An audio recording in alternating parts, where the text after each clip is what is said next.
welcome to Itchy Wheezy PLT. I'm Julia Moody. I'm a GP in Tower Hamlets and I'm the clinical lead for children and young people. I know lots of you, but not everyone. And it's great today because we've got a real mixture together today. We've got a mixture of pharmacists, practice nurses and GPs, which is brilliant. That's also reflected in the people that are going to be talking to us. This was a session we had at quite short notice, and we've kind of brought together a lot of enthusiasts in the system. We've also brought together a lot of guidelines, and what I'm hoping is it can be a really practical session so that you go away with things that actually make it easier on a day-to-day basis.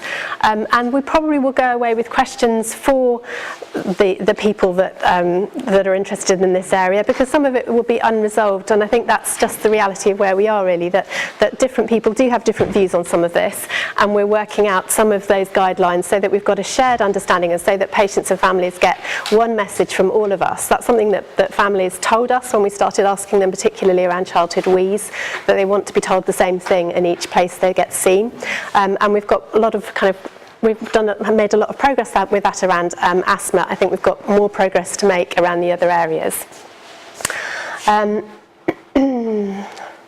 So we're going to start with asthma in adults, and unfortunately we don't have a respiratory physician, but we do have lots of good information, and we have Christabel with us. I'm just going to say a few words about asthma in adults just to set the scene. So we know that unfortunately the UK is doing quite poorly compared with other European countries. We have more deaths from asthma in the UK than they do elsewhere, and we need to start learning the lessons from the asthma death reviews. This is the learning points that came out of the 2014 review. I'm sure there's other stuff in there somewhere, but and also on more recent data. So we've had, for instance, 1,300 asthma deaths in 2015. We know that most deaths occur before they get to hospital. Most occur in people who have chronically severe asthma, but there is a minority that have it that die who only have mild to moderate disease. That most who die haven't been given adequate inhaled steroids or oral steroids, and that some are still dying because their asthma is triggered by non-steroidals or beta blockers. There was a significant underuse of personalised action plans, and we're going to talk about those during the afternoon. And those who are overusing their short-acting relievers, their salbutamol, are good people to target, because we know that those people are kind of sending us a message that their asthma is not well controlled, and it's difficult sometimes to challenge individuals. I've got some examples from quite recently, but we know that those are the people that are particularly high risk. We also know that behavioural and adverse psychosocial factors play a big role in asthma deaths, and that we should be taking previous serious episodes very seriously when it comes to our ongoing reviews. So there are loads of guidelines. I'm just putting those up here, not because I think they're useful now, but because the slides will go onto the CEPN website and be circulated. So they're fantastic resources. The Healthy London Partnership Asthma Toolkit has got loads of fantastic stuff there around diagnosis, around management plans, around system organising, how we organise our practices, around schools and asthma-friendly schools. It's a really good resource. I'm a real fan of the Red Whale update courses, and some of the information I've got in here comes from them. They have managed to put together some of the guidelines that conflict like nice and sign in a usable way, and I'd really recommended their courses. And I've also just highlighting that there are British guidelines, but we will talk about the differences between them and what in North East London we think is the best way of managing that.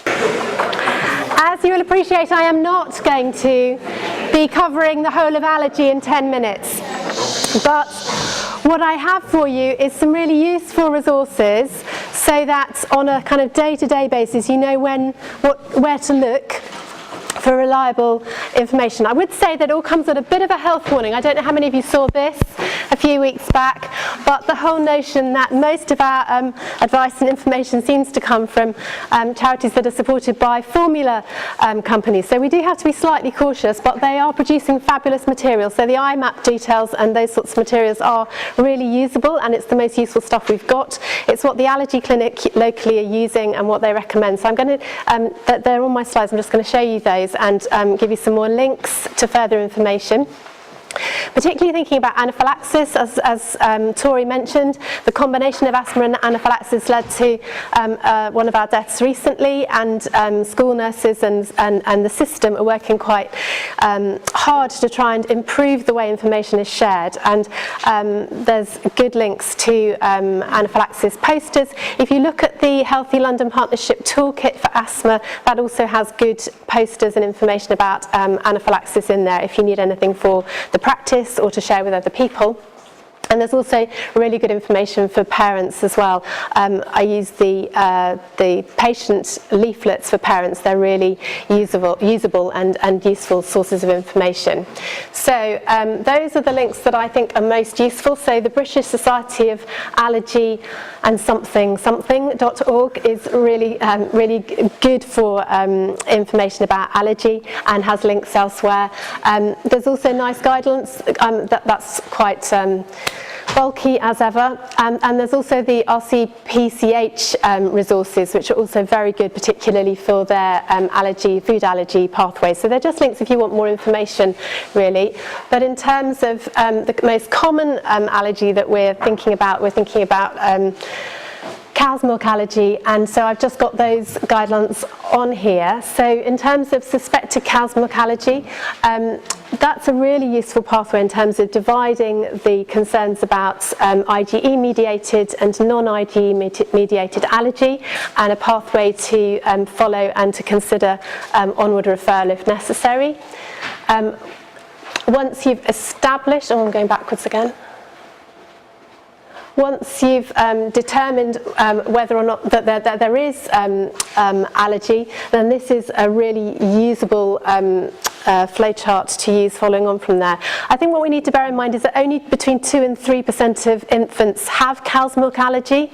Many of the symptoms that are associated with it are common symptoms that are experienced by normal infants, but that if the symptoms are significant, that it is something that we should be trialling, and we should be particularly careful to be doing after a month of cow's milk elimination, whether that's through eliminating it through mum's diet or through using a formula that's not using cow's milk, but that we need to do a trial and reintroduce cow's milk products for ideally a couple of weeks. Sometimes that's not possible if there's a clear diagnosis, but we shouldn't be just taking children off cow's milk and presuming that an improvement represents an allergy. We need to test that before we make a confident diagnosis.